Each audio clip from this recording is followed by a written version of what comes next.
live on this land. My name is Jessie Campbell, and it's been my pleasure to curate the panel sessions at this year's Art Now Fine Art Fair. Art Now is organized by SAS Galleries, which is a provincial organization that works to promote and support and develop the commercial arts sector here in Saskatchewan.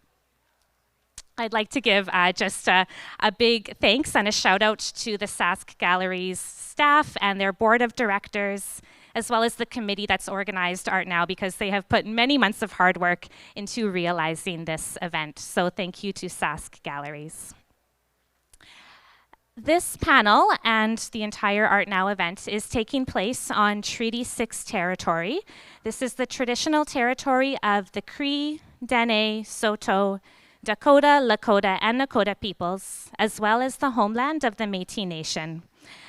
I make this land acknowledgement as a person of settler descent, and recently, in the last couple of years, have really come to understand the privileges that have been granted to me and to my ancestors on this treaty territory.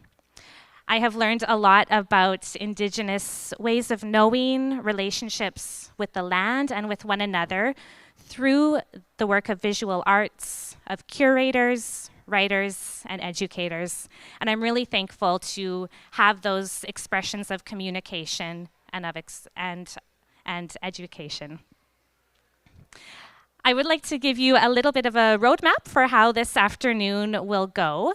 In just a minute, I will introduce our panelists, and then they will have a discussion for about 1 hour. We will then, after the discussion, open up the floor to questions. So if you have a question that arises during their conversation, just hold on to it, and there will be an opportunity to ask that question after their conversation. This panel is also being recorded, and it will be available on the Sask Galleries YouTube page after the Art Now event this weekend. And we are also live streaming this event. So a special hello to anyone who may be tuning in over the internet. Very nice to be able to connect this way and access information this way. So I would now like to introduce our panelists, and we'll begin with our moderator, Jen Budney. Jen is a fourth-generation Ukrainian Canadian, and she is the executive director at the Ukrainian Museum of Canada. Prior to joining the Ukrainian Museum of Canada, Jen was the professional research associate at the Canadian Centre for the Study of Cooperatives. And prior to that, she spent 20 years working in the nonprofit sector and for federal funding bodies with a specific focus on arts and culture. Two notable projects that she curated in Saskatoon include the touring retrospective exhibition titled Ruth Cut Hand, Back Talk, and the international conference Stronger Than Stone, Reinventing the Indigenous Monument. Jen has served on a variety of federal advisory committees related to art, architecture, and memorials, and she is an active volunteer, which includes serving for 2 terms as a board member of the Hanachin Foundation in Ottawa. Her research interests include governance and leadership in nonprofits and cooperatives, the role of culture and cultural policy in liberal democracies, the labor of social reproduction and the caring professions, and diversity, equity, and inclusion in organizations.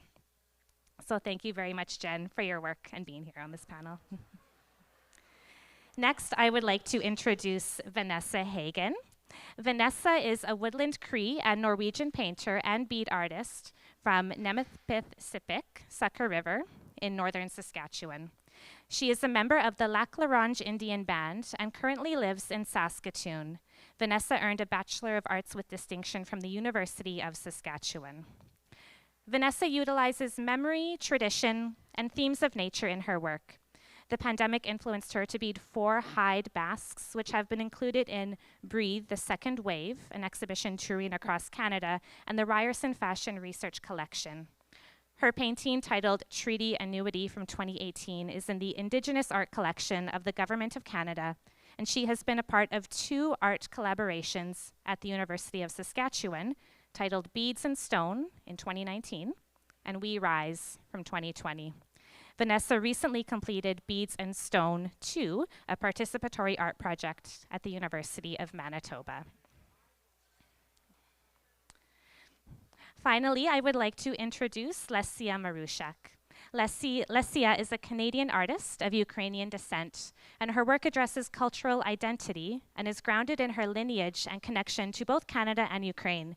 She is at heart a historical storyteller and an artist whose work encompasses collective and individual memory.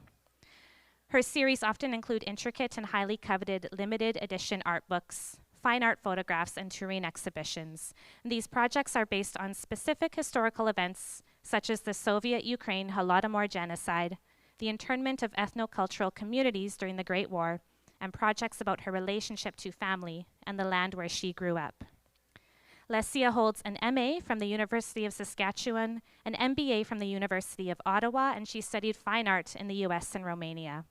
In the last 6 years, she has exhibited her work in more than 65 museums and galleries worldwide. Her works are represented in the collections of the Victoria and Albert Museum, the Metropolitan Museum of Art, the Maison Européenne de la Photographie, the Boston Atheneum, Stanford University, the Library of Congress, Columbia University, City of Ottawa Art Collection, the Saskatchewan Arts Collection, and many others. Thank you, Lesia, for being here. Take it away. Hello, everybody. Good afternoon. Dobro den, tanse. It's a real privilege to be able to spend an hour this afternoon talking with Vanessa and Lesia about this subject, which is quite dear to my heart. I think part of how this panel discussion came to be was that Jesse, like many people, noticed when the war began, when Russia first invaded Ukraine on February 24th of this year, there was a huge display of support on social media and other forums by Indigenous Canadians, demonstrating their support for Ukrainians and their expressions of kinship with Ukrainians. And they did this often through the wearing of the kokum scarf, or the grandmother's scarf, which Ukrainian Canadians often refer to as the babushka scarf, and which in Ukrainian they're referred to as hutski. So these can be scarves or shawls. They're brightly colored. I think back when Ukrainian settlers first arrived in Treaty 6 territory, because this is where Ukrainians first came when they arrived in Canada 130 years ago, the scarves were embroidered. And today they're often printed, and you find the very same scarves for sale in First Nations shops as you do in Ukrainian gift stores. They are manufactured by the same companies. And there may be as much myth or sort of romance as truth in the stories of the early exchanges between Ukrainians and First Nations people, but some things we know are true. When our ancestors arrived here 130, 120, 100 years ago, often First Nations people, Indigenous people, Métis people as well, would help our families get through the first very cold prairie winters.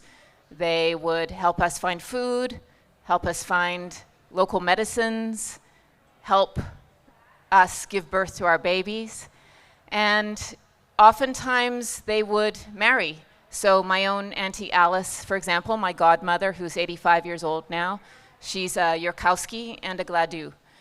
And it was really heartwarming for me, on the one hand, to see these expressions of support on social media when the war began, but it embarrassed me at the same time, because I feel that those feelings of kinship that were expressed maybe felt more strongly today by Indigenous people than by Ukrainian Canadians themselves. And over the generations that we have been here, as Ukrainians have assimilated into the dominant culture, we've come to take for granted all that white privilege and assumed many of the same attitudes regarding terra nullius, the idea that nobody was here before we got here, or that the land was unused, that the land was free even, because it wasn't.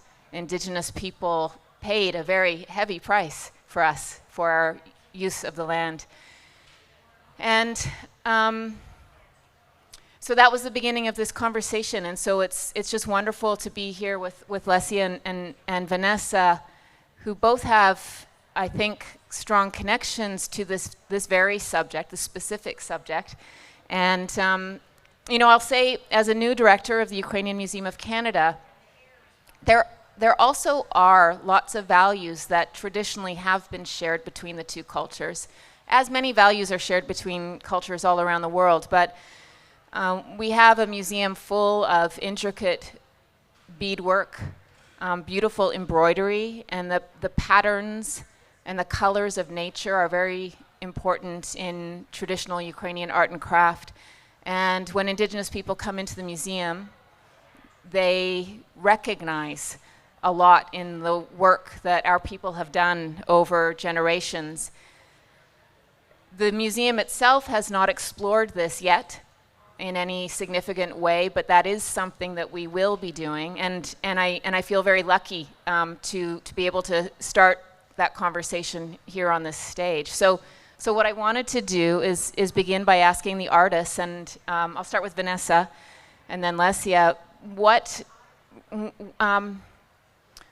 their thoughts are about that history of Ukrainian and Indigenous relations here in Canada. Thank you, Jen.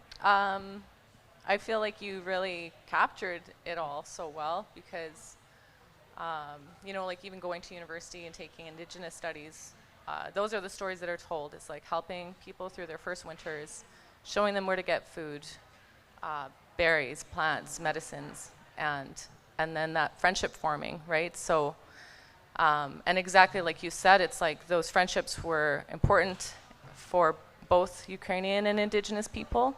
But then as Ukrainians were here, they started to fit into white society as we know it in Canada. So I think it's really interesting to me to see all the support from Indigenous communities. And it's not like, I'm gonna totally have to start over, but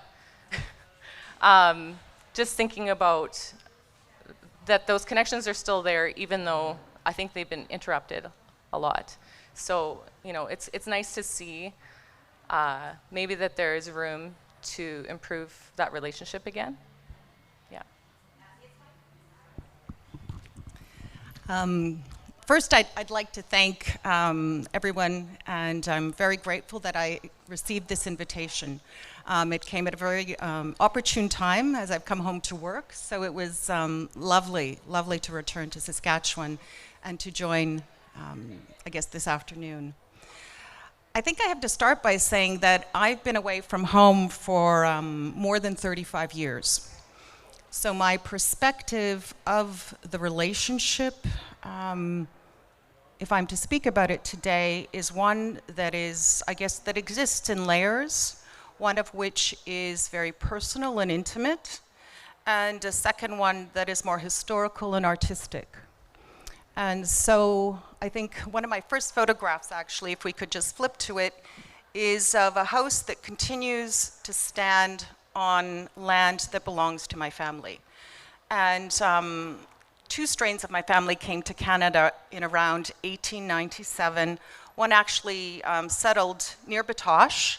And this particular property that you see here is very close to Alvina, where my mother continues to live, and the land continues to belong to our family. And you're very right in that we grew up very much understanding these initial acts of generosity and exchange between two communities. Really two communities that found themselves at a crossroads that wasn't of their making. As I grew up, I was, very fortunate in that the stories in my family continued to be ones of very personal and positive lived experience. My mother will speak and has really spoken to us, I think, almost her entire life, and she grew up in Bremen, Saskatchewan, where her best friend in school was a Métis boy, and they were the two outsiders in that community. So, she often spoke of how, they became friends, they protected one another, and how important that relationship was to her. And I know that later on this land and neighboring pieces, Indigenous communities would come with their families. They would put up their teepees, and they would, help my grandparents clear the land. And again, there was an exchange of labor and goods, just like the initial grandmothers of the first immigrants exchanged the scarves and the beadwork. And I think lastly, it's even us being here today. We're forging new connections in a new body of work I'm doing. I'm actually working with Indigenous artists. So I think that, my own experience, and I'm very grateful for that, is one of opportunity, of connection, and relationship. Now, on a historical level and artistic level, I understand, and even the story I grew up with is my people came in 1897. And it is as if the land was just magically there, which it wasn't. And I know it was in fact a Colonel Otter who led, many of the military actions, and later, again, I think it was even Clifford Sifton who created the residential policy that removed the Indigenous people from their lands. So we found ourselves at this crossroads of colonialization that wasn't even of our making. And I personally have found it very important to have come to understand that this land was here before, that peoples were settled on it and lived for generations on that land, that they were displaced, and that somehow now we need to come together, I think, in a relationship of our own making, or we take that power and we say, now we will create our relationship. We were historically subject to something that wasn't of our making or choice, but now we choose. And so, as someone who's been away for a very, very long time, I welcome these new opportunities and these new conversations. Thank you. So the title of this panel is Memory is Material, and I want to just jump into the artist's work now. There's two ways that we can think about that. One is that your memories are the material with which you work. It's the subject of your work. It's also the stuff that you use to make your work. And the other way of thinking about memory as material is that, in a way, memories are constructions. And in making your work, you are creating, in some cases, new memories or different memories. And with different memories, which could be different aspects of historical events or truths that have been forgotten. There's lots of ways to think about that, or just different perspectives. You actually, in making these new memories, you can also change the course of the future as well. So I wanted to ask you both how you use memory as material, and maybe show us some of your pieces that use this, and what memories are we talking about? Yeah. Well, memory is something that I begin all my work with. So as a kid, and now, but as a kid I was a very quiet person, and we would drive up north and I would say to my mom, like, this is so boring. It's just trees and trees and trees. But actually I'm really grateful for those boredom moments, because it taught me how to look differently, look deeper. And I would just spend time just observing the world around me, the natural world, shapes, shadows, colors. Would go on the boat, be canoeing. I would just stare at the sun glistening off the water and watching the way that the water moved and how shadows would be created in all the little dips of the water. And those are really the reasons why I wanted to create art, because we grew up in the city, would go to Sucker River in the summer. I lived there very shortly when I was about 13 for a year. And I remember some of those cold mornings getting up, having to take the bus into town to go to school, and just the light is so beautiful there.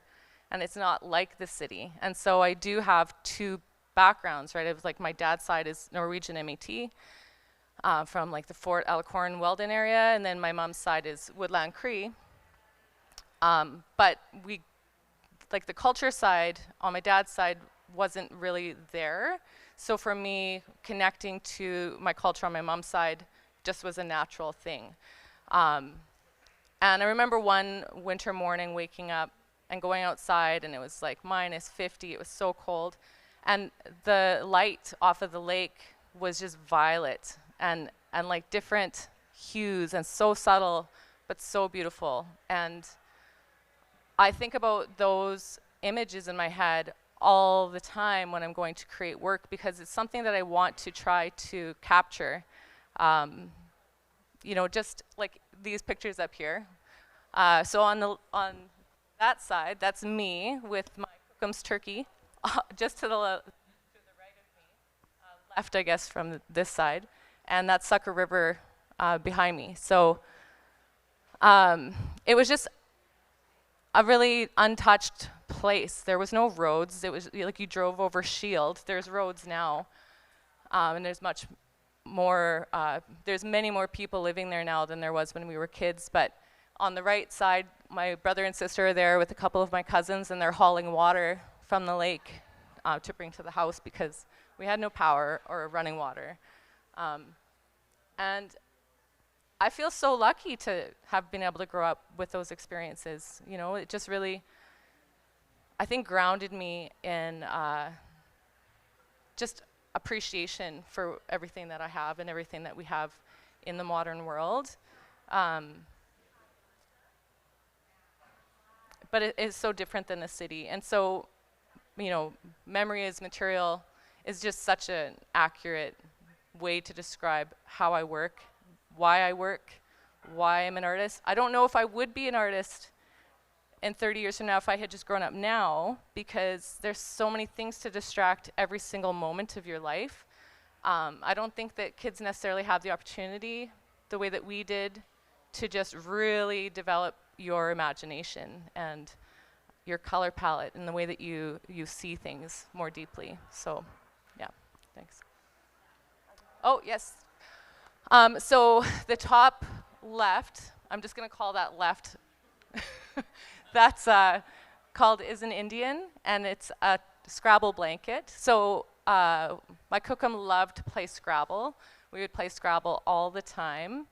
And I put words on there that were meaningful to me at the time. So I kind of wanted it to look like a Scrabble blanket. I sort of wanted it to represent a star blanket.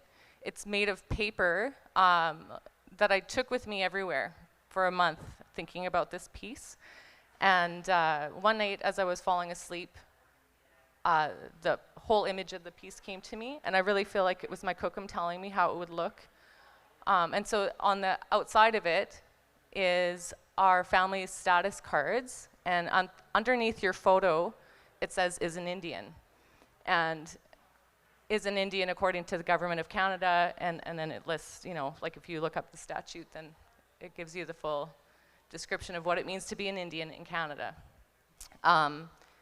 And I'm fair-skinned, so sometimes people, since I grew up mostly in the city, I hear names like Apple, so it's like you're brown but you're white inside.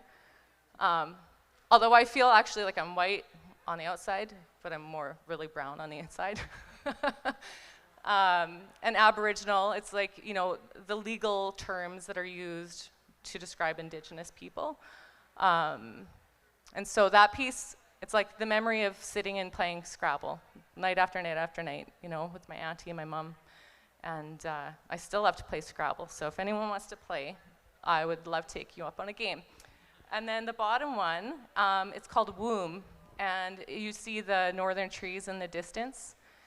And it's basically like a dream, you know, it's, the earth is our mother. And so to me, it's just, sometimes I have more realistic photos or paintings. Sometimes it's more abstracted and just a concept and a feeling that I'm trying to convey. And then the one to the right here is called Treaty Annuity. And the tablecloth I created thinking about my kokum's house once again, and just kind of how things would be set up on the table. And so every year you get your annuity as a status Indian. So you would get an annual amount of flour, Robin Hood flour. You would get your $5. And in Treaty 6, we have the medicine chest. And so I put insulin on there to represent the amount of diabetes that has impacted First Nations communities. And it's an interesting, well, to me, it's like you get white flour, which is really unhealthy. You eat terrible food. Like, what kind of exchange was this for the land, you know? And talking about just the health disparities in Indigenous communities. So, and then there's twine and ammunition. And our band was supposed to get twine and ammunition as part of our treaty annuity, and we never got it for years and years and years. So that was part of a settlement that was made not that long ago. So that's treaty annuity. Yeah. Thank you. I just have a little story to tell about bannock. Yeah.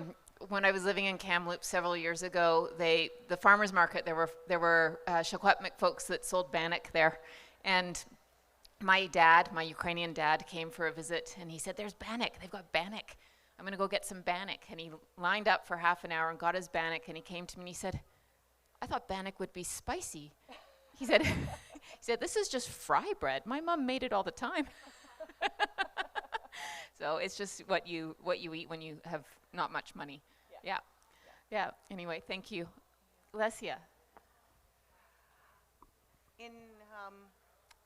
Let's see, yes, Project Maria. So in speaking about memory and my work, I'd like to focus on a project that I did a couple of years ago and which is currently touring Ukraine. It's called Project Maria, and it deals with the Holodomor, which is the Ukrainian word for death by starvation. In 1932-33, in Soviet Ukraine, more than 4 million people were starved to death, genocide. And the heroine of my story is a little girl called Maria. And Maria was in Ukraine at that time. She lost her entire family, and she later was fortunate to immigrate to Canada and is actually still alive in Ontario. So Project Maria is a really good example of the kind of work I am focused on and the kind of stories that I tell. I'm often dealing with histories where the story has been almost wiped out, especially in terms of Soviet Ukraine. Because of communism, extreme efforts were taken, as we even see today, to destroy clearly culture, to destroy language, to destroy history, to lock it up. And so many of the stories are unwritten. So when I'm dealing with situations like that, I'm often left with victim testimonies. So I can read, about Maria and how, her mother called her to come to eat soup, and she thought her sister Ksenia was sleeping next to her, but she was already dead. In addition to reading these kinds of testimonies, I guess in some ways I try to spend a lot of time with that energy, really. The energy that is spiritual, that is not tangible. And I'm very, very conscious of the fact that I'm dealing with memories that are very fragile. They're lives that have been lost. And I see my work as needing to restore dignity. And in doing all of that, I end up, in essence, creating material where it does not exist. So I'm going to leave this little book on the stage later, and you're welcome to have a look at it. It's a very material object. I feel that it's, so important to touch, to feel. Please feel free to, take it and explore. And my job, in essence, becomes to raise awareness. So my work is often shown in communities where they have no idea that this happened, or even when I speak to them about Canada's internment operations during the Great War, 1914 to 20. Many of those first Ukrainians that came to Canada and, occupied the land later found themselves interned in prisons across the country.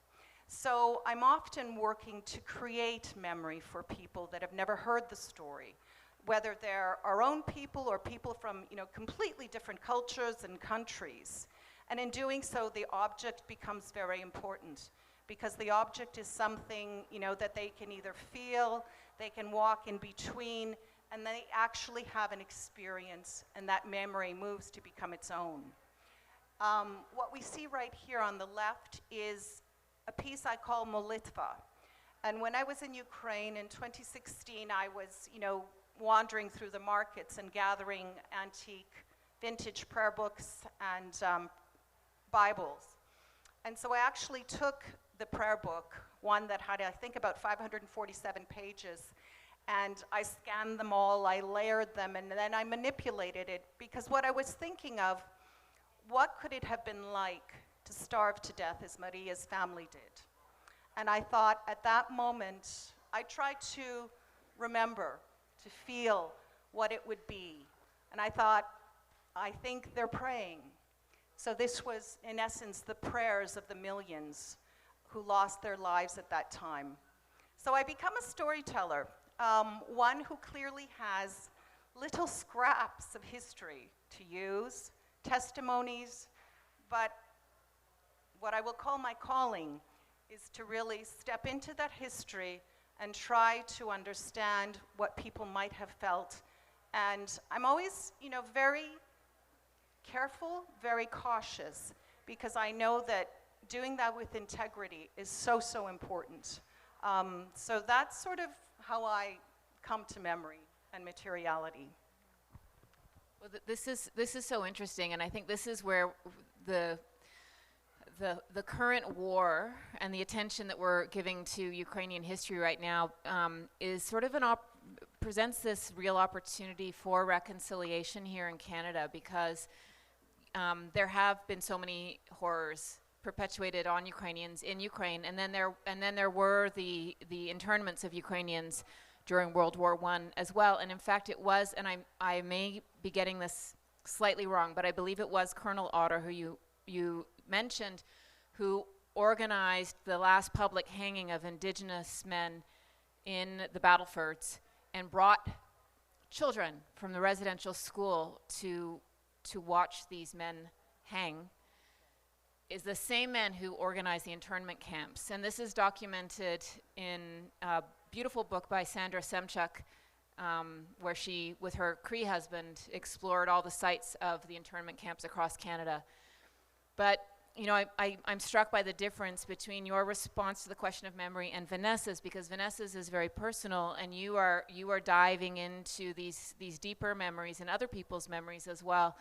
And so this opportunity that I'm talking about is that, you know, all around the world, people are condemning Russia's actions in Ukraine, and we must, if we are going to condemn that war, we must be aware. We cannot forget the ongoing war in many ways that's taking place right here, and that's been going on since before Ukrainians arrived, but you know, for a similar amount of time. And so so I think that this is really interesting, because Vanessa's experiences this process of colonization and removal from the land in many ways is so recent and raw. It's within your lifetime even, that displacement. So I don't know, maybe this is an opportunity for us to talk about the different ways that politics plays into the urgency of your works.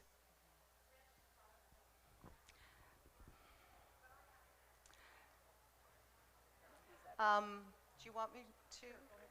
Oh, yes. Okay, so this is more Project Maria, and the red piece is called Maria's Doll. So I guess at the same time, in this story, it's been very important to speak of innocence. The innocence of children, just like the children you mentioned that were brought to witness a hanging. The atrocities that children are facing and faced. So in that one image, I'm trying to, I think, tell you there is so much pain that these people carry, and yet there is such an incredible innocence. And I guess my interest in doing this work is for us to understand and come to know history, and to have some experience of memories that may not even be ours. And sometimes there are. I remember in Saskatoon, actually this is where we opened Project Maria before it toured internationally. And there are people that would walk in and they'd have to walk out because they had some association with that event, the Holodomor, and it was just too painful. But then they would come back in. So I'm always dealing with people for whom that experience is very real and not as real. And then the next image is searching for food. So it just shows the people walking to look for food. So when I deal with oppression, I'm very conscious of several things. That sometimes history is a very good indicator of what will come. And with Project Maria, this is what I knew. So when the war came, history had already been, predicting this. So for me, history and oppression become important tools in reminding us of what we need to be watching out for and what we may be able to anticipate. But at the same time, I'm also aware, and my husband reminds me of this also, because he's a historian. And when I would speak to him about the internment and Colonel Lauder and all these kinds of things and the decisions that were made, he also reminds me that you don't understand the political context. And in that context were made decisions that you will never understand, you will never validate, and that it's hard for us, and I'm not justifying the actions in any way, but I'm saying today we might make different decisions. Today we might not even find ourselves in those positions because we are not colonists. We have not come, and it's not a warring time. So we have, I guess what I'm trying to say, oppression can be helpful, but only so helpful. Because at some point, someone I'm working with always tells me, what would your ancestors want for you? How long would they want you to carry this? Because it's not even yours, in my case, right? Because I'm dealing with other people's memories. At which point have they suffered, and do they want you to now be proud, to be free, and to build a future? And so I'm always, because I'm endlessly dealing with oppression in terms of my work, I'm very sensitive to when it needs to be understood. It's sometimes a very helpful indicator of what we may see come, but at the same time, I don't want to become entrapped in it, because I believe that in all of these situations, healing a new relationship really is where our future lies.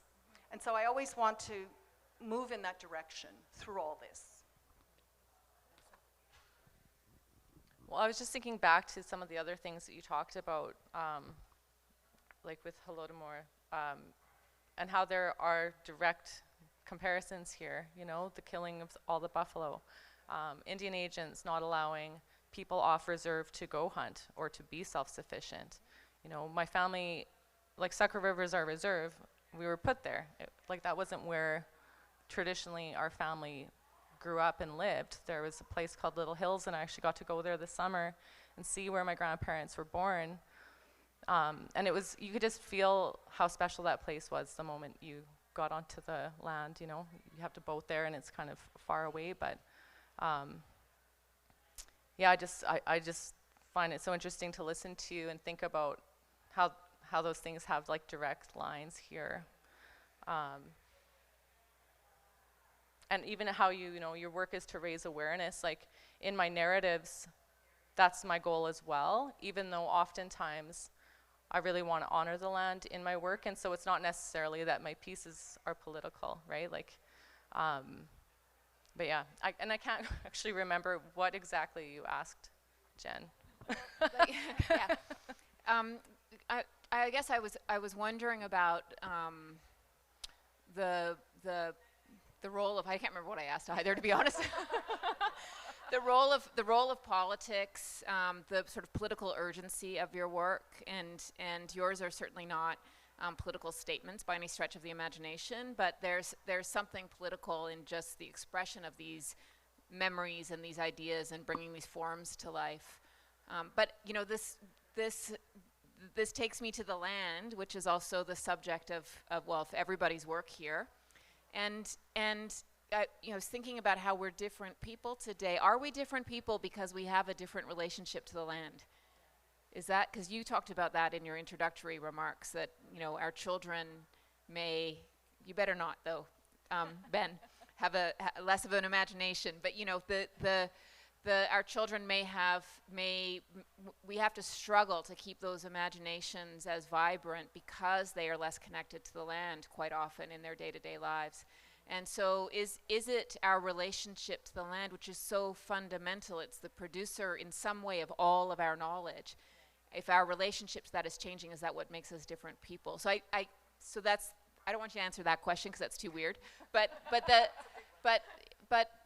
you know, where does how does the land, let's say, how does the land play into your work, and what are the political implications of you bringing forth these memories and this knowledge from the land in your artwork? Why is this important? Well, I love the land. Like, it's my, you know, if I could just do anything, I would just go into the bush and just create art and just forage and just be there. In my family, you know, some parts of our culture has been erased, some has been extremely interrupted. For example, one back, yeah.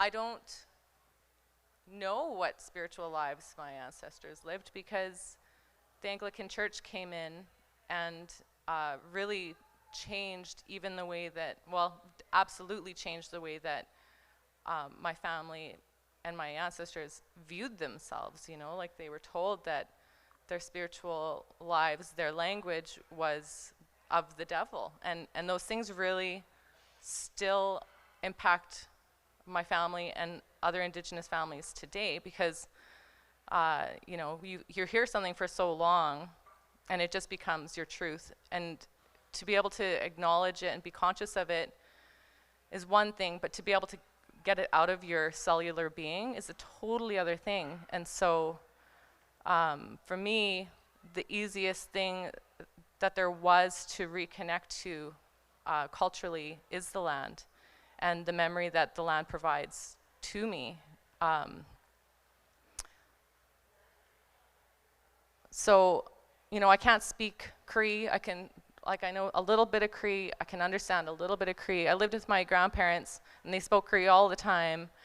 And I still only was picking it up a little bit. It's so difficult, and it hurts me to not have those elements of my culture.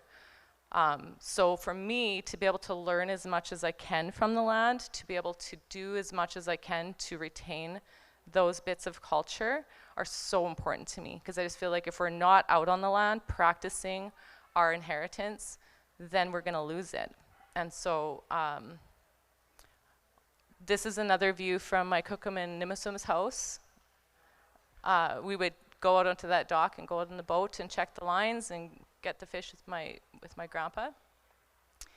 And on the right here, so there was this path, and it's gone now because there's been so much more development there, but there was this path that had this really huge rock at the end of the trail, and that's how I knew, oh, I need to go, you know, left, and then I'll, like as a kid, something that's more commonplace as an adult, to me was really magical, and like the moss on the rock, and the way that certain times of light or day the light would hit that rock, and it's like a massive, massive stone. This isn't the exact same one, but it just reminded me of that rock. We went on a canoe trip last summer up north, and when I saw this rock, it immediately transported me back to being on that trail as a kid.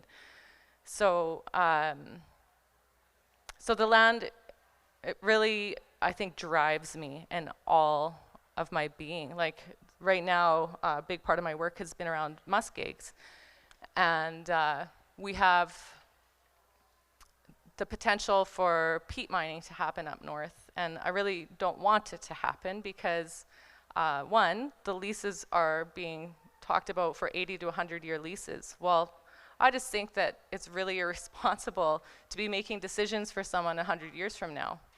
I just can't wrap my mind around why that is a discussion that can take place. Like, why not shorter times that are actually when we are going to see what that looks like?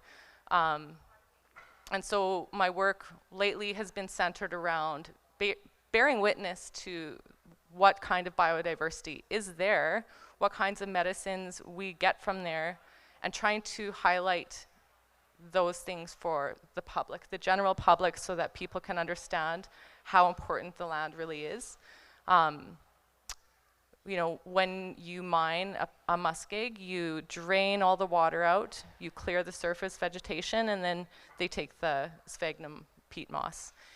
And if you drain all that water, you're immediately creating like a higher fire hazard. The fire up at Fort McMurray a few years ago, that was like the super fire, that there was drained peatlands there. And it was basically just tinder just waiting, right, to just burn and burn. And it's just like, can't we learn from our past mistakes? You know, there's better ways of doing things. And I'm not anti-economy, like there's ways of doing this that are more sustainable, more responsible, and that keep our wild spaces intact and allow my people to be able to go out onto the land and practice our ways of living. So that's my soapbox about why, about the land and why I love it. So, yeah. Should I flip back? Okay. So I'm aware also that we have not a ton of time left, so we'll Yes. keep it going. Oh, Yeah. keep it going. Yeah, absolutely. So this is a piece called The Diggers. Within our tradition, when someone dies, we take soil from the land and we will put it on the coffin. Often, people of Ukrainian descent will actually bring that soil from Ukraine. When my father died a couple of years ago, my family went out. It was winter, but they went out to get soil. And my husband made some photographs of that. I then created a composite, which is this black and white that you see. That image is about 1 meter by 4 meters long. And I guess what I'm showing here is the role that the land plays in my work. I respect the land in terms of its place for ritual, but the land actually helps me make the work. When we brought this piece out, it was a perfect piece of paper, and then I just took it out onto the land, and you see me barefoot. I'm endlessly walking barefoot on the land because I need to feel the land. For me, it's the most profound connection that I have. And the wind just took it, the rain came. And for me, it just showed that I'm nothing alone, and that my making is one in relationship with the land. And we can move forward. I think here I am in the winter. I think that was about -27. My sister was out with me, Nadia, and I think one of her children was, and I'm again barefoot on the land. So I also, you know, I understand the land in terms of its physicality, and I very much respect everything you said and support that. Our relationship with the land, I think, often is driven by economics and is very toxic. I have a very spiritual relationship with the land where I am this black woman in black. You never see my face, but I'm always mourning, I think, the stories that the land holds, the blood that is spilt within that land, even our toxic decisions to ensure that the land keeps producing and producing and producing, which I often refer to as raping the land. So these are all things that are very important to me. And I think there's one last issue there. So this is, again, something where my work is interacting with the land, but that is something we call the diduk, or the snip. And it is a sheaf of wheat taken from the land, but more importantly, it is brought into our houses at Christmas time with a very specific recitation, and then it is taken out. And I think what is important for me is that comes from the land, and it is also a carrier of our ancestors, of all of us that are gathered in that moment, and of future generations. And I think, again, that very much speaks to me in my work, you know, in terms of what do our ancestors ask of us in terms of what we do and how we behave in the world. And I guess, lastly, I'd conclude that I love the land. I'm very, very fortunate to have been raised in a very strong relationship with it and understanding its cyclical nature and feeling a strong oneness with it. And I know that I think permeates everything I do. And I remember when I first started taking, photographs, someone who I respected very much said, you need to be 2 inches off the ground. So I literally took my camera, crawled on the ground photographing, because it was as if that gave me a perspective of the world that otherwise I would never have. So yeah, I love the land. So we're going to probably need to wrap up, and we haven't really had a chance to go through all the artworks here, but this is giving you a taste. This is kind of a foundation for where these artists begin their work. But one thing that's true for both of them is that they often work collectively, and there's ancient traditions of working collectively, and I think about the wonderful stories that can be told just, sitting shelling peas or making pierogies or something like that. But I know Vanessa does a lot of collective work beading. Teaching beading, but also just sitting and beading with others. And maybe we could briefly talk, and then Lesia also makes work with other people. So maybe we could briefly talk about that collective art making and why that's important to you. And then if you have just a couple of things to say about whether or not you think there's a need for Ukrainian Canadians and Indigenous people to, artists particularly, to keep having these conversations and moving forward, and what we need to do. So this is my moth mask, and it's on tour right now, but we'll skip this one because it's not the collaborative work. This is my muskeg work, some of it. It's muskeg, winter in the muskeg, and a violet, and some mushrooms, and a whole bunch of plants actually in the top left one, but we'll skip this one too and get to beads and stone. So this is beads and stone 1. Mikisak ikwa asiniak li rasad li roche. That's English, Cree, and then Michif. This piece is at the University of Saskatchewan in the College of Arts and Science, and I co-created it with Ruth Cuthand during Indigenous Achievement Week in 2019. So we started at the top of the ramp in the college, and we taught people to bead all week, and people stopped and beaded with us. It was wonderful. We had up to 20 people at one time beading with us, and we took every single piece that was beaded and we encapsulated it in resin along with the Tyndall stone that you see there. Tyndall stone is an architectural stone that was formed in the Selkirk formation of the Red River.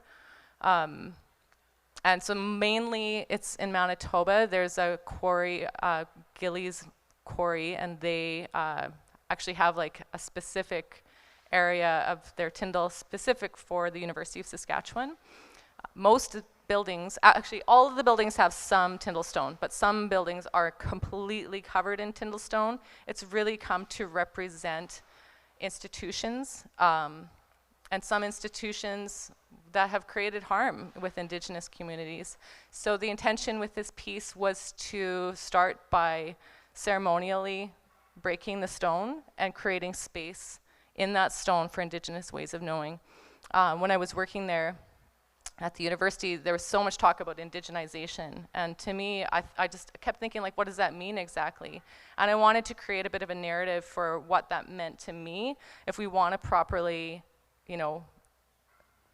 reconcile or concile and indigenize the university, then it needs to be a collective process, and there needs to be, really, you got to shatter what exists there and start from new. And the really nice thing that I liked about this when we were experimenting with the materials before we actually started the project, the Tyndall stone's quite strong, but you drop it, it breaks. But when we poured the resin with the beads and the stone, it's actually a much stronger piece.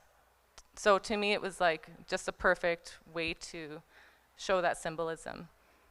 So, and during the week of beading, like whenever you're sitting around a table beading with people, there's a little bit of instruction that takes place, but such amazing conversations happen. And that whole week, and even with Beads and Stone 2 that I just finished, and actually the reception was just 2 days ago in Winnipeg,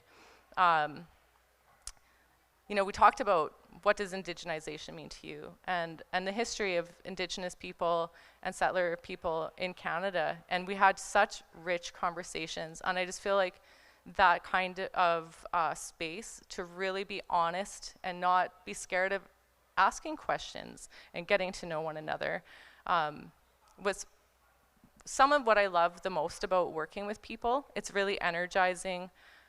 You can just, maybe you have one idea, but when you work with others, those ideas, they shift. They get added to, maybe something else gets torn away. And at the end of it, the product that you have is so much better, I think, than what you can create on your own. I was gonna say one other thing, but I'll come back to it. If you skip ahead to the next. So this is from Beads and Stone 2. The picture on the right was from Mawa, and a bunch of the people that are working beading, learning how to do peyote stitch in the round. It's pretty interesting to do the same project in 2 different places. And Winnipeg is also full of Tyndallstone, absolutely everywhere. It's pretty phenomenal. On the left is my friend Lesia Maruschak, and she's Ukrainian, and she was my assistant. So it's kind of a nice coincidence, I guess, that this talk is about that. And we had poured 3 layers of resin. We're working on getting the bubbles out, laying the beads in between the resin so that we have it at different layers. And then I think there's one more. And then this is Beads and Stone 2. So the left is a detail, and then on the right is the full piece. And yeah, I'm pretty happy with it. There's, I can picture the pieces that I sat with people and they beaded, and just the relationships that were formed during that time. So I really like the process of working with people for those reasons. Yeah. Where should I flip to now? Let's see. Okay. Curious to see. Keep flipping. We'll keep going. There, let's stop. Okay. When I studied art in Romania, I remember the master I was working with. He said, the art will tell you what it needs. And, he would rub the gesso. We were learning to paint Byzantine icons. So he would rub the board and you would listen. And each pigment actually sounded different. And while that may seem like an odd and bizarre lesson, for me it became very, very important, because I knew I needed to learn to listen. I needed to learn that there were different voices, that each brought something very important to the work, and I knew that sometimes I had to step away. And that, I think, points very much to the kind of collaboration I do. I unfortunately don't have the beauty of your experiences. My work often, collaboration for me might be, today I need paper from England because we were part of the Dominion. So I need to ensure that that voice is represented, even though it's not a direct collaboration. I think in my case, the audience has probably been one of the most direct collaborators. And I often say that my work isn't alive until people are present. And people are really the ones that activate my work. So for me, the audience really is probably one of the most significant collaborators. I think for me, collaboration has also been about learning and even in-depth personal learning. I've been making a book for about 2.5 years on internment. And I'm working with an Italian designer. And there are so many moments when I've wanted to quit making the book because of how I make and what my personality is like. And then I've had to often sit back and say, do you want to make that book with anyone else in the world? And every time the answer is no. So then I ask myself, what do I need to learn about myself to make that relationship possible? And it's always a moment of gratitude, because just as Vanessa said, those other people bring things you will never see, that you can't envision, because they come from a different experience, a lived experience, a different history, and they bring such a wealth to what we are then in the end able to make together. Now, the images you see here today are actually a very new work that I'm doing, and it's what's brought me home to Saskatchewan. It's called Poems of Our Children. And I'm bringing together images of children of the Holodomor, of internment in Canada, of the current war in Ukraine, and children who were at St. Michael's School in Duck Lake, Saskatchewan, one of the residential schools. I've chosen Duck Lake because our family had land that was close to there. I still have family in Duck Lake, so I felt that I could touch that history with some integrity. And we are currently, these photographs, which I have with me, and they were handmade using expired photographic paper from the Soviet Union, which I thought was a very important part of the story. But they're being blown up into 1 by 2 meter silks, and they're going to be installed on the land. I'm also wearing a garment that's been made by a Métis Ukrainian artist from Saskatchewan to carry the stories of the two peoples. And we're still hoping that we'll be able to introduce other elements. I think collaboration for me brings huge degrees of uncertainty. And the angel of uncertainty is probably my greatest friend, because to me, creation is close to a miracle. And with others, an unknown, and creating space and acceptance, we do arrive at incredible things. But that is relationship, it is community, it is all those things. And I really think that's what brought our peoples together a very long time ago. And we've explored commonality today, we've explored complementarity, and I look forward to what the future holds. Thank you. I really appreciate both of your contributions today. I think we're going to turn it over for questions, but I just want to say, Vanessa, I can't agree with you more that we need to break things first. Yeah. That's how the light comes through. I think that's the Leonard Cohen line, but yeah. So I appreciate that a lot. And we have a beautiful coat at the Ukrainian Museum of Canada that is made in the old style. It's kind of sheepskin design from the old country, what our people used to wear in the old country. This one is made of bison fur, and there's the undercoat of beaver on the sleeves. This coat might be 120 years old, and it's embroidered in traditional Ukrainian design. And I think it's this wonderful synthesis of Indigenous and Ukrainian Canadian craft. And we're going to use that coat at the Ukrainian Museum of Canada over the months and years to come as the centerpiece for ongoing conversations, which you'll be invited to, and all of you will be invited to as well. There are probably people in here who have a connection to some of the things that were discussed today, and I would invite you to ask any questions of the artists. If you feel so brave.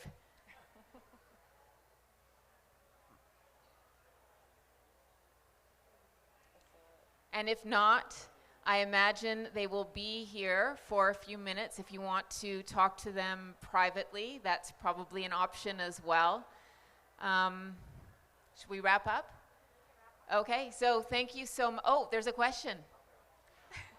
I don't even really know if I have a question, but I want to have a question.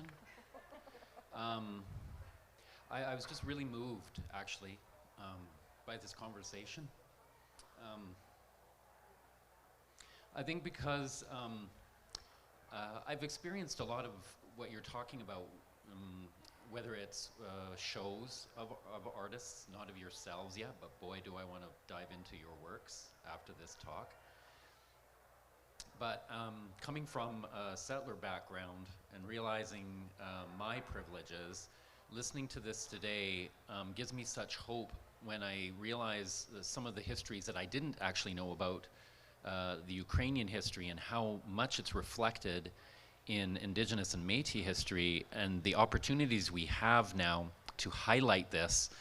And I must say, having a close connection with Jen and realizing her role in this, in the Ukrainian Museum, also gives me a lot of hope that this kind of collaboration for more people to be able to have the kind of experience that I feel like I've just had today. I guess my question would be, what is your, how do you see getting more people interested in your works and how it reflects on reconciliation, because all of us are taught, whether it's the universities you were talking about indigenizing education, or whether the grander idea of reconciliation for all of us, for so many people it's hard to conceptualize what that means moving forward. How do we do that moving forward? And so for you, how do you see your works, or how do you see your desire to have more people engage in that experience?